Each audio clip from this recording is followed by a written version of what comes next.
Gusto mo magkaroon ng plakadong makeup sa picture like this, and this? Please keep on watching. What's up guys, it's Rika here and I'm going to do a graduation makeup look. Since it's graduation season na, this is for students hindi afford kumuha ng makeup artist. So I'm going to make a tutorial for you guys. Para plakado kayong makeup for your this coming graduations. All of the makeup products that I'll be using are from local brands. For disclaimer, I am not professional makeup artist yet. Feel free to correct me if may mga mali akong terms na mababanggit sa process ng makeup. Basic makeup tutorial that I can share with you guys for students. Pinaka-importanting step na gagawin mo every time na gagawa ka ng makeup, even though it's just an everyday makeup look, importante ang mag-skin prep. First thing that we're going to do is mag-cleanse ng mukha. I'm gonna use this Cetaphil, but I also have Garnier. Use ko na din siya. So, dalawa yung ginagamit ko. Salitan lang sila.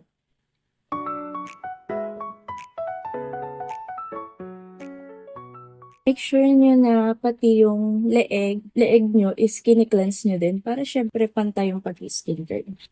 So, a second step that we're going to do ay ng moisturizer serum. Ako, since super oily ako, gabi lang ako naglalagay ng moisturizer. Ginagawa kong skin prep talaga ay itong serum from Dermo Republic. So, ganda na itong serum na to. I've been using this for almost a year now. Since hindi nga ako naglalagay ng moisturizer sa pag-skin prep, we're gonna be using this Dermo Republic serum. Basta siya. Make sure na nilalagay nyo rin yung leeg nyo.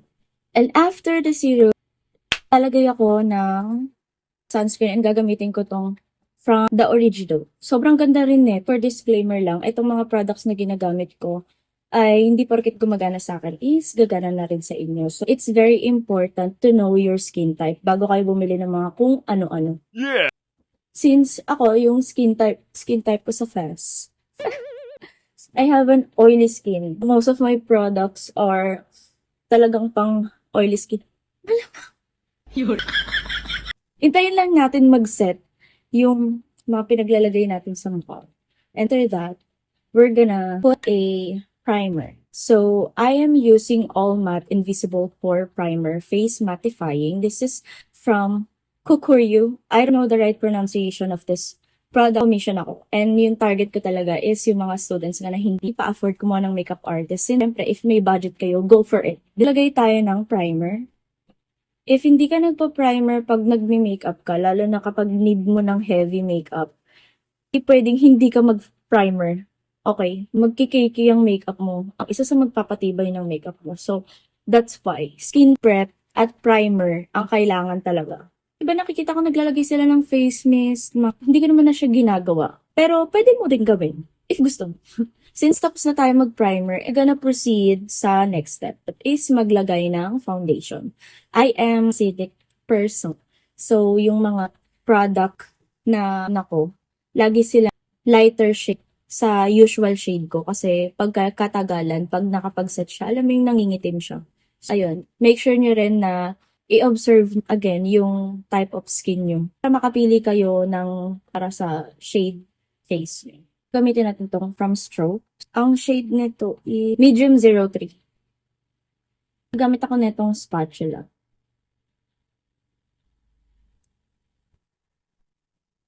I'm gonna be using brush to blend it on my face. O, diba?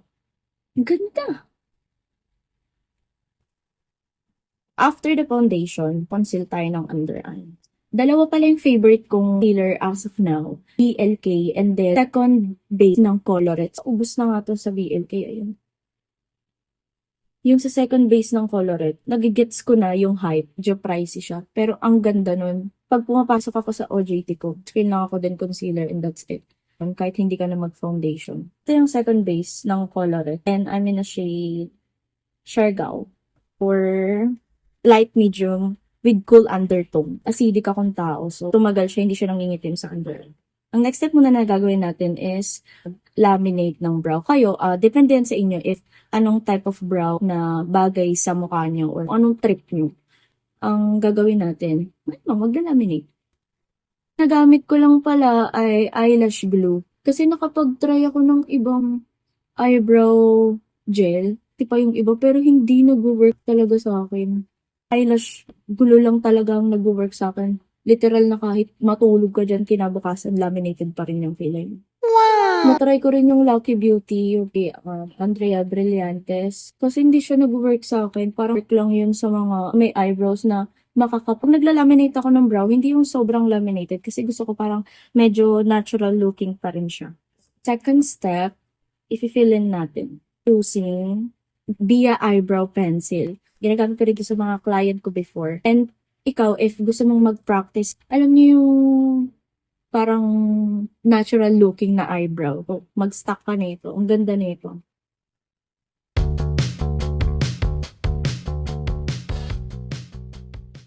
Ito yung meron din. Ito yung wala. Para share paano ako natutong mag-kilay. Way back nung high school ako. Ang una kong ginamit ay Panda ballpen. What? Yes, you heard it right. That time kasi nung high school kami, usong-uso. Alam mo yung mga Kylie Jenner na kilay.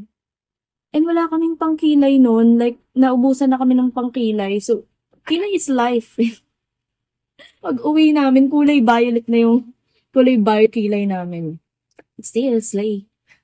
And kung may picture pa ako, but I'm gonna show you the picture of how it looks like. Pero hindi siya kita na nag-violet.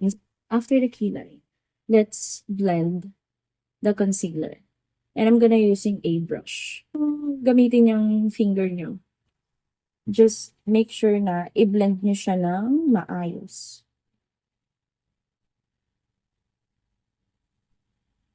See? Ang ganda talaga. Ang ganda ng finishing look ng BLK. For the step na ginagawa ko is nagpe-press powder ako. I'm using Get Ready With Me. Ganda nito. Sobrang ganda nito. Nagkaroon kami ng event na compliment ako dahil dito sa press powder na to. Hindi daw ako nagpupulas all throughout the event. Ganda niya. And after tayong mag-proceed sa eyeshadow. Eyeshadow na gusto kong for this look is, alam niyo yung light lang siya na glittery. So, ko yung ganun. Glowy lang. Try na natin tong medyo brown as our primer. Primer or base sa eyeshadow. Hindi yung pagbiblend pala ng eyeshadow. Pabilog siya ganyan. Dapat light lang yung pagbe-blend. Wag yung diinan, yung didiin. So, after that, gamitin natin tong medyo mas dark dun sa una nating nilagay.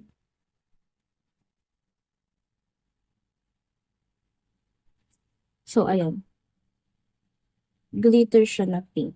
And then, I'm gonna apply it using my finger. Using your finger, you can brush it off para hindi makalat yung glittery.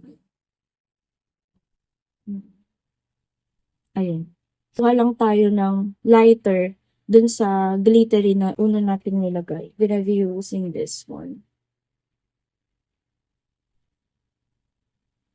Under eye naman, we can use the first shade na ginamit natin as base sa eyeshadow kanina. Ilalim.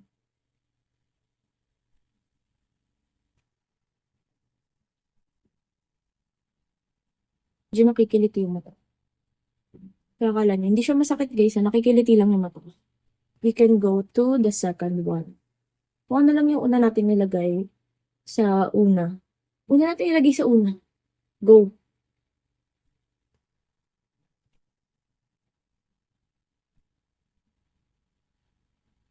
Since nalagay na natin yung first step, sa second step na nilagay natin sa una, gagawin naman natin, kukunin lang natin yung glittery na nilagay din natin sa taas.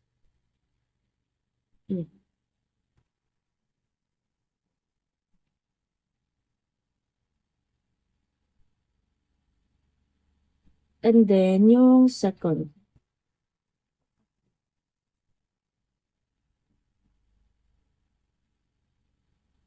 If gusto mong lagyan ng Egyusal, yung under eye mo, pwede naman. Sabit ka lang ng brown eyeshadow. Mas ma-emphasize yung eyeshadow dito sa under eye mo. siya gagawing like literal na egg gisel. Parang lalagyan ko lang siya ng shadow. Ayan.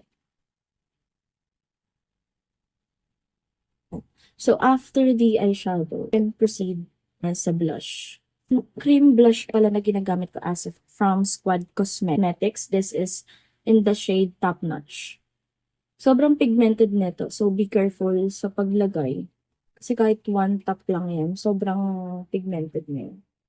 Hindi ko, ayoko naman yung sobrang putok na putok sa look na to. Ang gagamitin naman natin, powder blush, ay from Pink Blush. Be careful lang and blend it wisely. Feature din ng mukha nyo. If pabilog yung face nyo, if oval naman, make sure to do research din para alam niyo yung tamang placement ng blush. After the blush, set natin siya ng powder. Ang maganda ding powder, students, is yung Dr. Sensitive ba yun?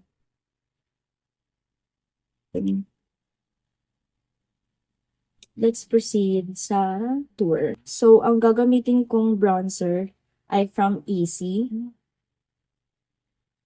Cream bronzer muna.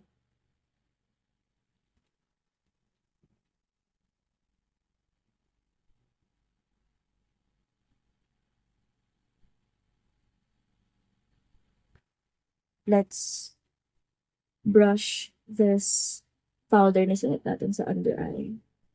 Yan.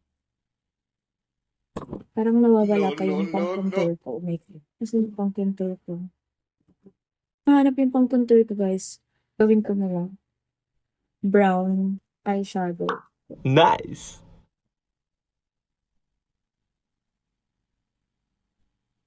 After that, you may apply the powder contour dun sa unang step na nilagay nyo sa pag-bronzer nyo kanina. Maglagay lang tayo ng onting pang shine ating blush. Ang mailog.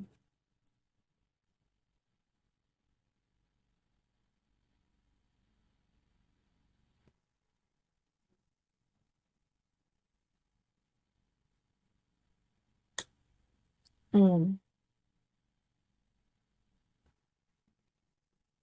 Proceed now sa eyelash. And I am using this Glam Fix from my own experience. Ang ganda nito. Affordable. Madalas din tong nagsisale ng $125 from $199. Friendly talaga to. And pang matagalan. It's almost a year nung binili ko to and yung performance niya is parang bago pa din siya. And hindi siya kagaya nung ibang curler na parang iniinitan pa siya mo na yung ganito. And Glam Fix, hindi mo na kailangan.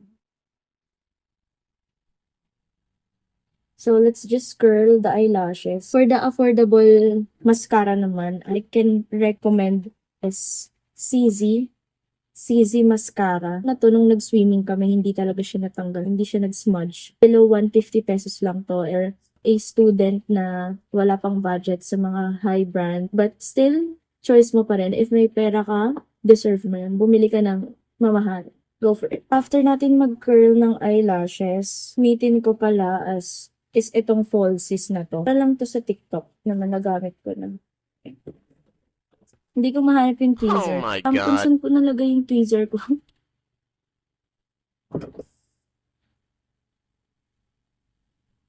So guys, ayun na siya. Hindi ko alam if nalagay ko ba siya ng tama. Nahirapan talaga ako maglagay kasi wala yung tweezer ko. So after natin maglagay ng falsies.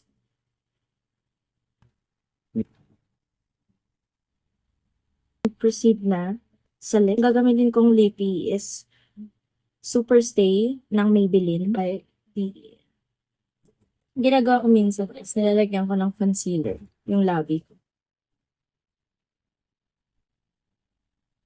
Lighter shade muna. This is in the shade 170. So, lagyan natin yung inner.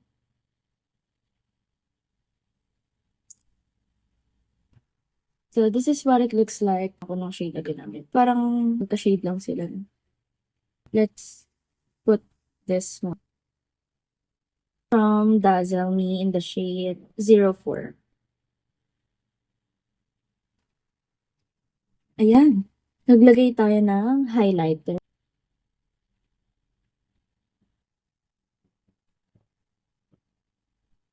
So, lagyan mo onte. The last step is fixing spray. Ang ginagamit kong fixing spray is from Get Ready With Me. So, shake nyo lang muna ng maigi. Let it set. This is the final look. Thank you so much, guys. If you watch until the end of this video, please subscribe and comment what's the next makeup look na pwede kong i-try. Let's explore together.